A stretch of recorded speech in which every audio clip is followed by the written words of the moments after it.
In the little write-up that they make us do before we present here, I was just reflecting upon, how many people I've met with, and over 12 years or so, I started to try to do some math, and I came up with the number 10,000. And when you meet with a lot of people, especially in the non-dual world, you start to see these trends.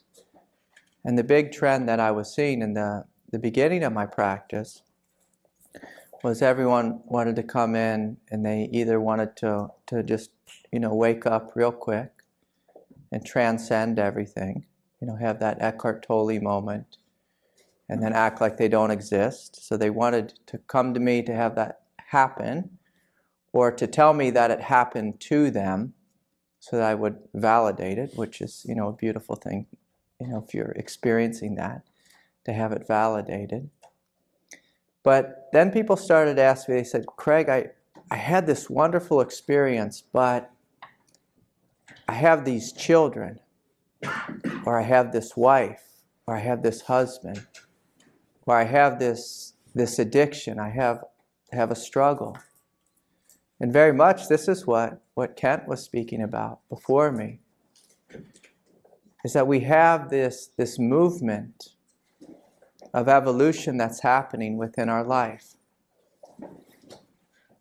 So a non-duality that's simply transcendent is wonderful. It's clean, it's perfect, it's simple, it's unchanging.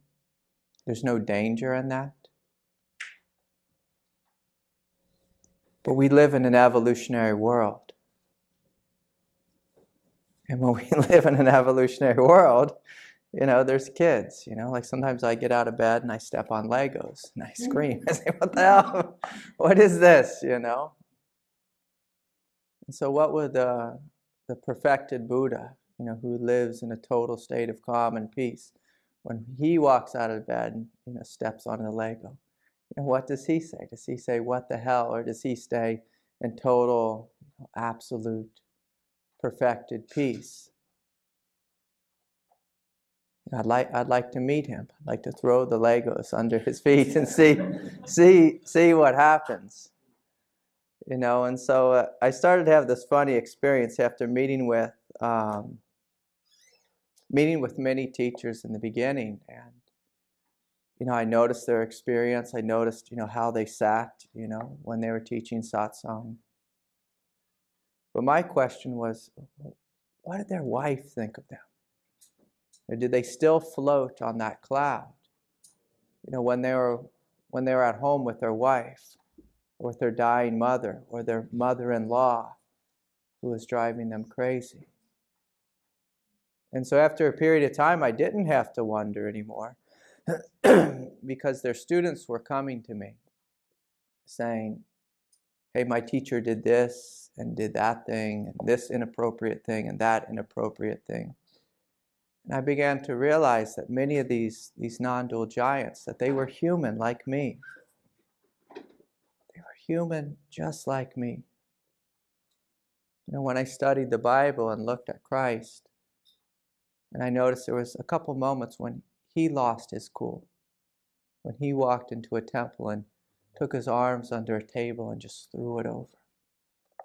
Could you imagine being that? The Son of God, this great sage, and walking into church one day and taking someone's table and just turning it upside down in a fit of rage?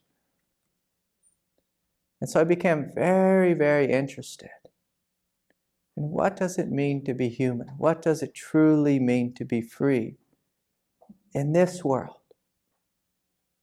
This world, with the body that you are given.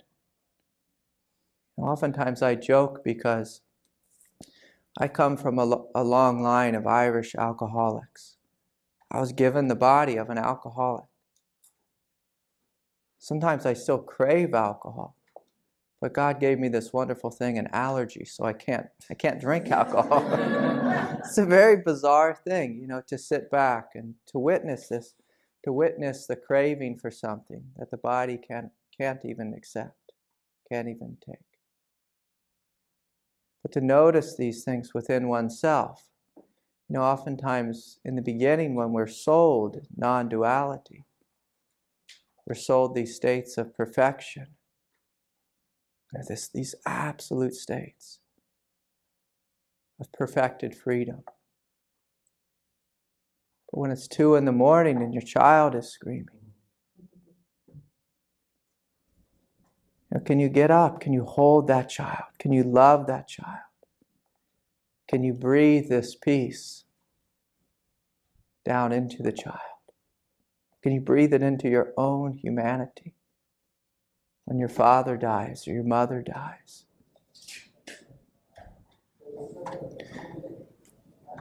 And so in the beginning, when I started to teach, I thought I needed to teach like Eckhart Tolle and just see if I get everybody in the now. But I started to realize more and more people were wondering, Craig, how do I deal with this thing? How do I deal with my heart? How do I deal with my alcoholism? My addiction? How do I deal with my wife? Or my teenage daughter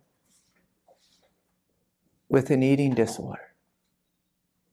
Daughter who's silently killing herself. How do I deal with her? And very quickly it came. Well, of course, with love. We're not going to look at a child with an eating disorder and say, honey, you don't exist. That would be an act of violence, to look at a child and say they don't exist. And someone, in fact, emailed me that last week. They said, Craig, I'm waking up to these incredible non-dual truths. How soon should I share them to my children, with my children? I want to make it so that they don't have to go through this experience of being human.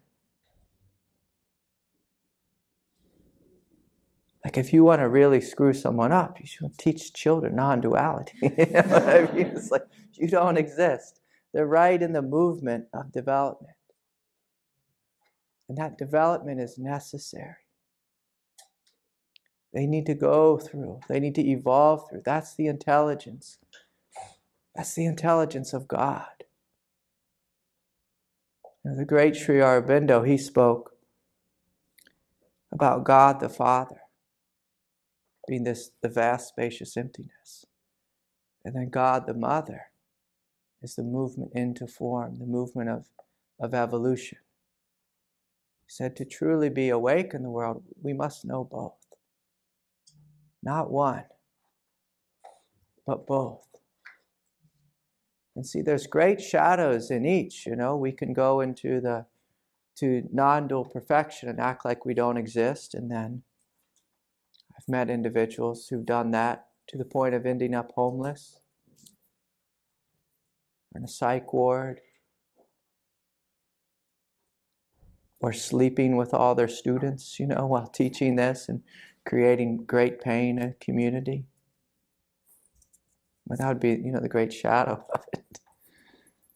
And the truth of it, you open to this freedom and you experience this freedom and you allow this freedom to come down into this world, into your life, into your humanity, into your struggle, as Kent was speaking, into your archetypal struggle, which we all have to some degree. So to invite this truth, to invite this love, to invite this love to touch our life, to invite this depth of power which comes when we awaken deep in the belly.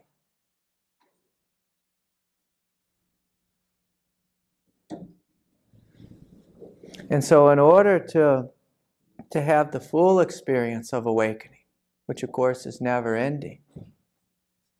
Yes, we wake up and out, but then we wake up down and into in the fullness of ourself. I can remember one time when I was in an argument with my wife. And she was telling me I had done something, I was being probably quite foolish. And I was beginning to defend myself. And as I was starting to defend myself, I just felt this incredible peace and the words dissolving within the nature of my own mind. I couldn't even keep up the argument. Now she laughs at me because she says, you don't even remember what you're supposed to say to argue with me. And it's a wonderful thing to allow this peace to come into you. Allow this love to wake up within you from the inside out, to have her way with you, to surrender so deeply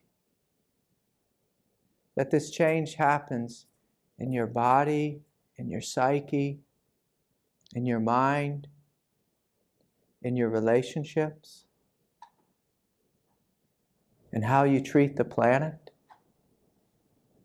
You know, yesterday I drove through 30 miles of a forest fire. And to see that pain and destruction just staring you in the face, that's one of the things that we must wake up to, is how we treat the planet. How we treat the planet. And see, this is what the world is inviting for us, is not to have the experience of non-dual awakening for our own self. Because, my God, if this was just about my experience of awakening, wouldn't that be a radically selfish thing? If this truly is a movement of compassion and love, this path is not about me moving into my own private bliss world. It's about God waking up in us and as us and through us, loving each other, holding each other, embracing each other.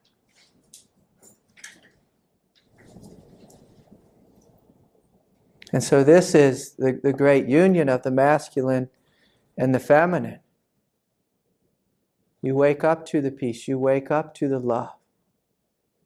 You wake up to this indestructible truth. And then it gives birth through you into the world. So the world actually begins to change. Actually begins to change. But to go back to the title of this talk, Strong Back and Open Heart. If we want to be successful in this, we have to be strong. One of the great shortcomings, the great shadows of spirituality, is that a lot of people come who are, and I don't mean this offensive, but who are wet noodles. They don't have this strength. And so if we're going to live on planet Earth, we have to be strong. We can't melt. I can't tell you how many spiritual people I know who are hypersensitive. You know, I'm one of them, by the way, so don't take too much offense. But I realized when my little child was screaming, I thought, oh, my ears hurt. I need to go in the other room. That's not a movement of love. That is not a movement of love. The movement of love is for me to take a deep breath, and in that breath to gain some strength, to develop this strength. And the one of the most brutal teachings that I've come to realize is it's through suffering that we become strong. We don't become strong by going on lots of meditation retreats where we cooked all our meals, our own private room, not the retreat with the dorm room where you listen to everyone snoring, but you get your own room, nice soft bed, all the meals are cooked. All you have to do is sit and meditate, listen to, Adyashanti speak or, something like that. And that's a wonderful practice, of course. But we need to be able to realize this peace in the midst of hell. In the midst of hell. We need to be able to walk into our in-laws' house when they're listening to Fox News and our wonderful president is giving the campaign rally. To be able to see that this too is God. This too is God. This too. Doesn't mean you have to agree. Sure, we'll all go out and vote, here in a little bit. But to be able to see that. Krishnamurti, he said, one of the greatest sins that we can create is this division between that which is divine, that which is holy, and that which is worldly. We have this great division in our country, great divisions in our world. And one of the necessary components for healing is to step into peace first. To step into love first. Not judgment. Not judgment. And right now our country is in this crisis of judgment. There's many families, my family included. Sometimes we can't sit at the same dinner table because of political judgment.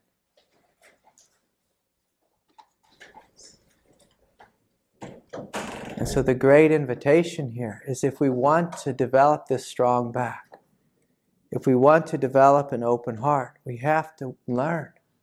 We have to be willing to have this open heart in the places that scare us. We have to be willing to walk in with an open heart into hell itself. Into hell. We can continue to hang out in our own private bliss world. As our brothers and sisters burn up. Or we can join them in hell.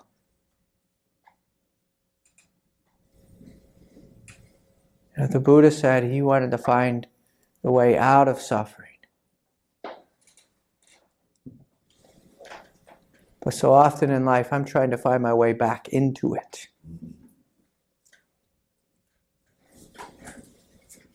To find my way back into it. I'll tell you a funny story about being a spiritual teacher. When you meet with so many people, and you're open with them, when you're connected with them, you feel their thoughts arise within your body, within your mind. Oftentimes I won't go 4 days without the thought of wanting to kill myself. I'll wake up just plagued with this thought. And I'll go and I'll get on this Skype call and say, Craig, I want to kill myself. I say, oh, this is your thought. This is your thought. It's arising within me. But to sit with that thought again and again and again. To meet it with love.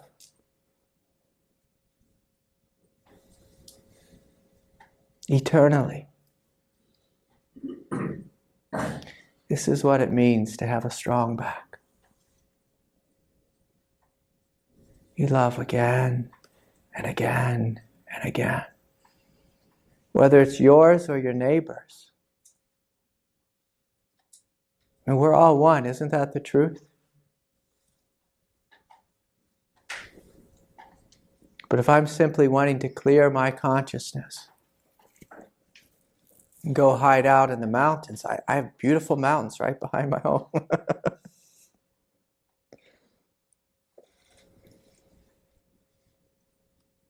But it doesn't seem right to me.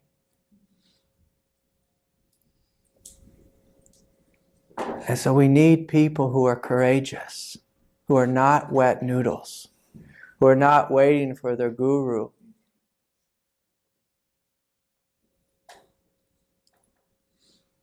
their guru to touch them on the third eye, and so they can have the great kundalini experience or whatever it is. God needs you to wake up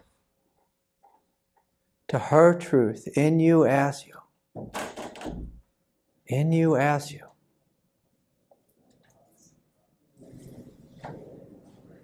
God needs people who are strong. I like the combination of hypersensitive and really strong. Because then you don't melt.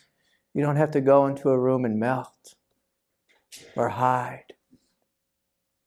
You can go into the room and be radically open and love. And love. You know, the beautiful thing about Christ is he wasn't afraid to get his hands dirty. He wasn't afraid to walk into hell.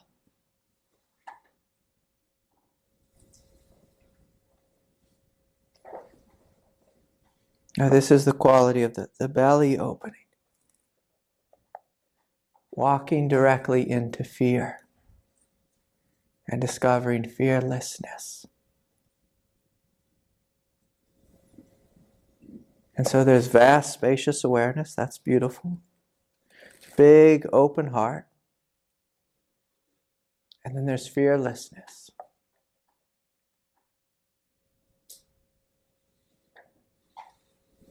And see all these qualities together. You know, make someone who's ready to get to work here on planet Earth. Ready to love, ready to show up, ready to be here, ready to be of service.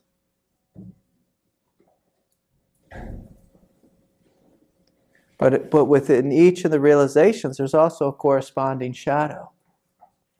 Vast, spacious awareness and emptiness, I don't exist. Nothing is real. It's all an illusion. That's a great shadow. Within the heart, the shadow is, oh, I'm feeling too much. And it's going to kill me. I can't take this. I can't handle this. I can't handle life. But see, that's the ego speaking.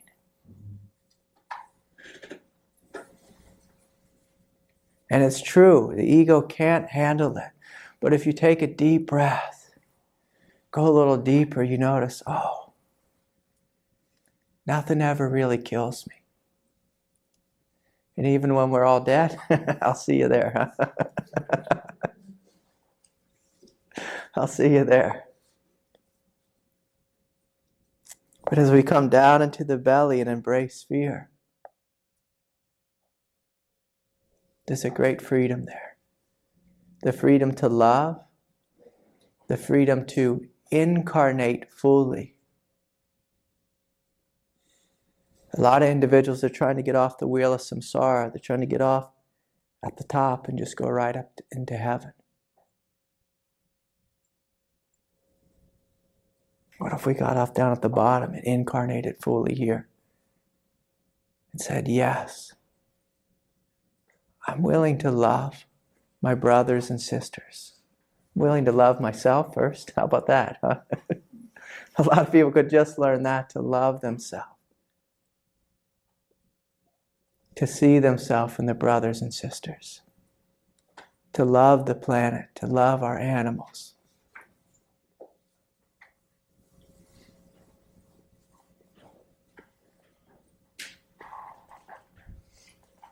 And so anyways, did anyone have any questions or anything they want to share or correct or come up here and punch me in the face? I'm always waiting for someone to come give me a slap, you know? Yeah. Thanks for that. Yeah. What's your name? I'm Joshua. Joshua, yeah, it's good to meet you. When you speak about masculine and feminine, what do you actually mean by those concepts? Yeah, so how do you experience this? Yeah, so God in the sky. God has genitalia, in case those of you don't know. I always wondered, like, people who really got upset about that one. But anyways, So God the Mother, God the Father. So the way I experience God the Father, and of course these are just words, you know, but if you can remember being a child, you know, 5, 6, 7, 8, I used to do this. So go outside and just lay in the yard and just feel the huge vastness of the night sky, the absolute brilliance and the mystery. This presence just holding everything. But the way it holds you, it's like quiet and mysterious. Yeah, so I experience that as, say, God the Father. The masculine, also like this sense of strength, this sense of power. You know, this sense that everything is okay. And the Buddha called it the great okayness. So to experience that, the only way you will truly experience the great okayness is to walk through hell and realize you didn't die. So when you walk through hell and you realize, oh, I didn't die, you're left with this total okayness throughout life. And like my father died a couple years ago. In my emotional nature, I cried because I'm human.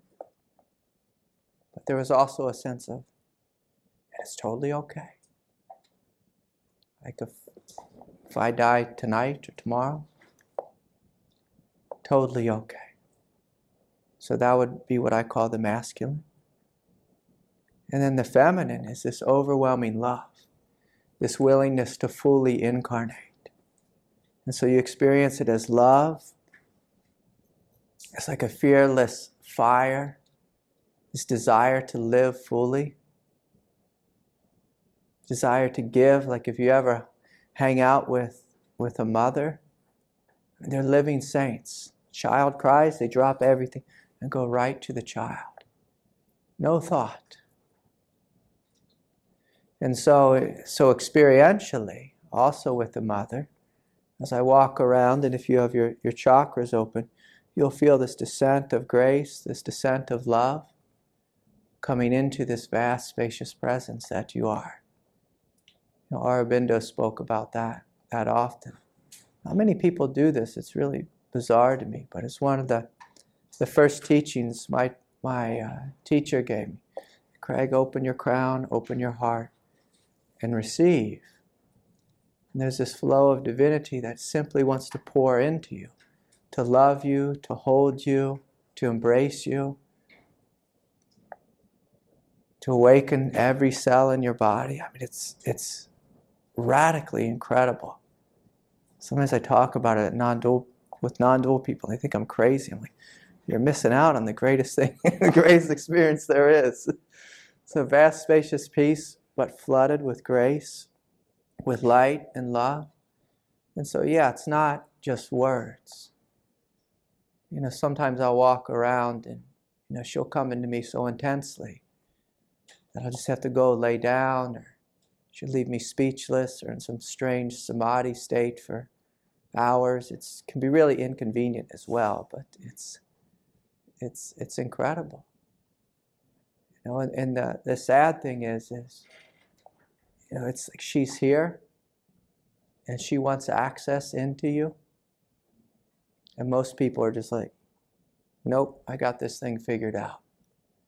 You know, as human beings, we're on the arrogant side. We tend to close doors when there's so much wonder, so much love that's available right here.